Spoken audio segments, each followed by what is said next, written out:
전화를 받던 손이 떨렸습니다. 50대 중반의 세입자가 집주인에게서 통보를 받았습니다. 전세 보증금을 1억 원 올려달라는 것이었습니다. 2년 전에는 3억이었는데 지금은 4억을 달라고 했습니다. 은행에 전세자금 대출을 알아봤지만 DSR 규제에 걸려서 3천만 원밖에 안 나왔습니다. 결국 그 세입자는 선택해야 했습니다.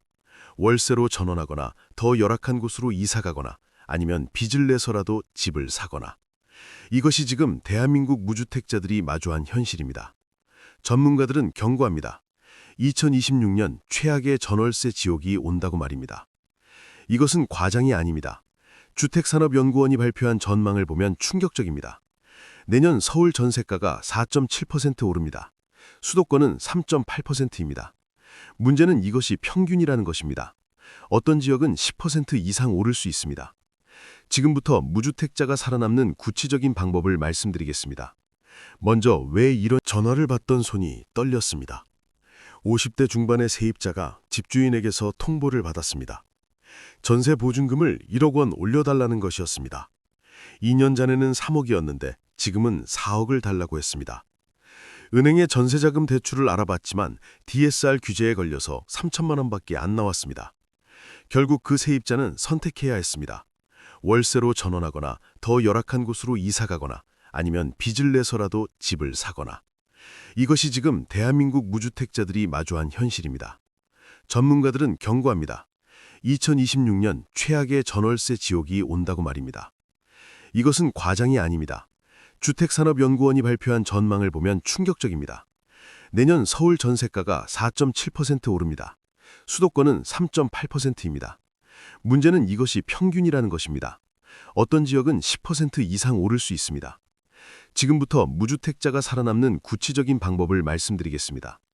먼저 왜 이런 일이 벌어지는지 정확히 알아야 합니다.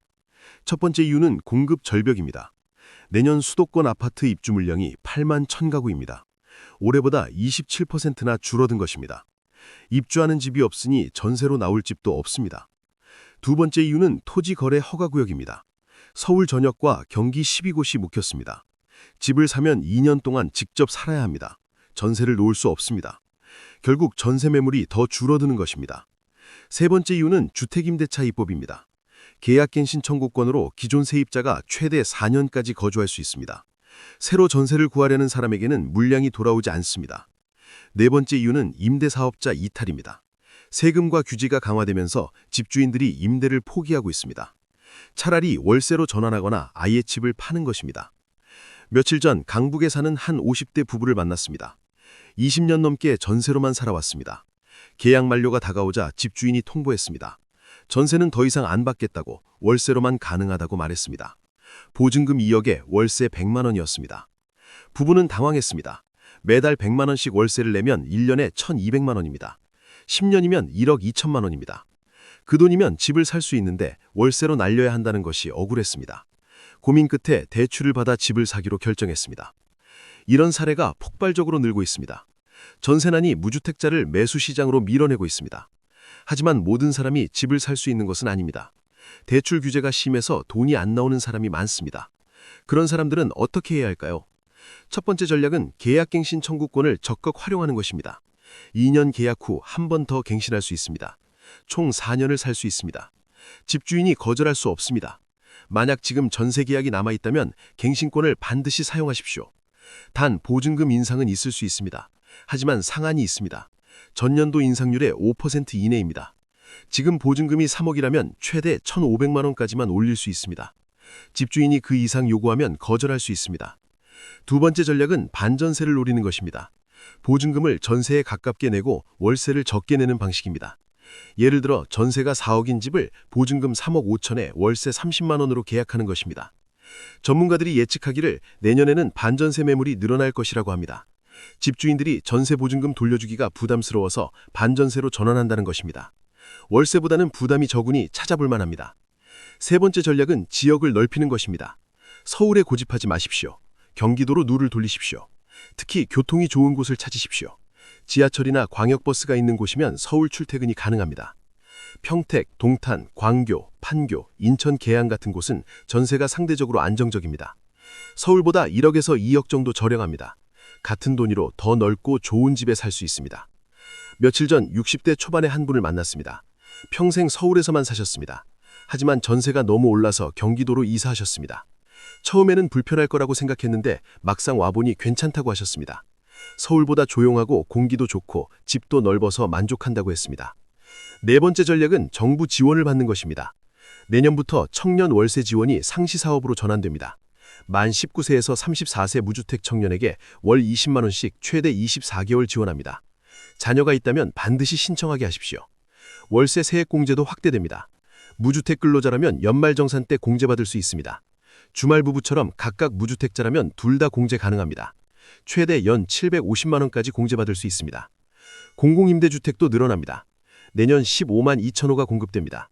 청년, 신혼부부, 고령자를 위한 맞춤형 주택이 나옵니다. 역세권이나 대학 근처에 청년주택이 공급되고 초등학교 인근에 신혼부부 주택이 나옵니다. 고령자를 위한 돌봄 서비스가 연계된 주택도 생깁니다. 다섯 번째 전략은 급매물을 노리는 것입니다. 내년 5월 9일까지 양도세 중과 유예가 끝납니다. 그 전에 집을 팔려는 사람들이 많을 것입니다. 서둘러 팔다 보면 시세보다 싸게 나오는 급매물이 생길 수 있습니다. 특히 지방 소도시나 외곽 지역의 다주택자들이 서둘러 정리할 가능성이 큽니다. 이런 매물을 전세로 얻을 수도 있고 여유가 있다면 싸게 매입할 수도 있습니다. 중개업체와 미리 네트워크를 구축해두는 것이 중요합니다. 여섯 번째 전략은 대출을 최대한 활용하는 것입니다. 전세자금 대출이 규제가 강화됐지만 받을 수 있으면 최대한 받으십시오. 내년에는 금리가 더 내려갈 가능성이 있습니다. 대출 이자 부담이 줄어들 수 있습니다. 생애 최초 주택 구매 대출도 활용하십시오. DSR 규제가 있지만 소득과 신용이 괜찮다면 충분히 받을 수 있습니다. 최대 6억 원까지 가능합니다. 금리도 시중은행보다 낮습니다. 일곱 번째 전략은 타이밍입니다. 내년 상반기가 중요합니다. 특히 1분기가 골든타임입니다. 양도세 중과 유예 종료 전에 매물이 나올 수 있고 아직 전세난이 본격적으로 확대되기 전이기 때문입니다. 만약 집을 사려고 한다면 상반기에 결정하십시오. 하반기로 가면 입주 밀량 감소의 영향이 본격적으로 나타날 것입니다.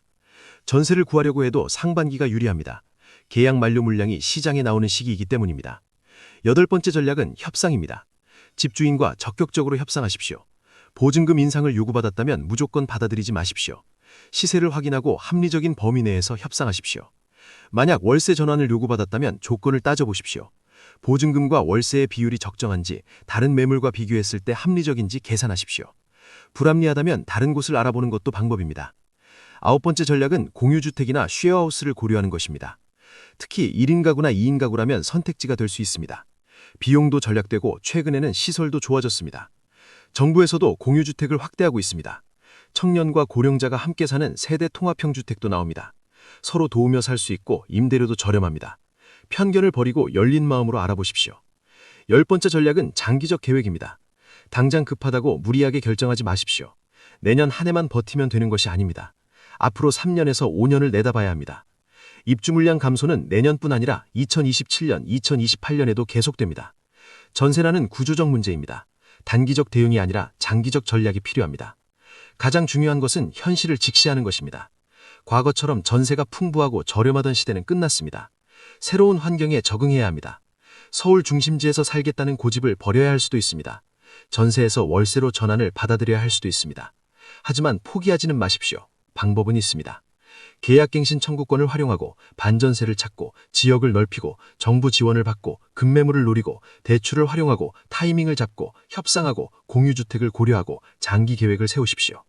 가장 중요한 것은 정보를 얻으십시오. 중개업체를 자주 방문하십시오. 온라인 부동산 사이트를 매일 확인하십시오. 주민센터에 가서 공공임대 정보를 알아보십시오. 은행에 가서 대출 가능 금액을 미리 확인하십시오. 정보가 많을수록 선택지가 넓어집니다. 전문가와 상담하는 것도 좋습니다. 부동산 컨설팅이나 주거복지센터를 활용하십시오. 무료 상담을 제공하는 것도 많습니다. 혼자 고민하지 말고 도움을 요청하십시오.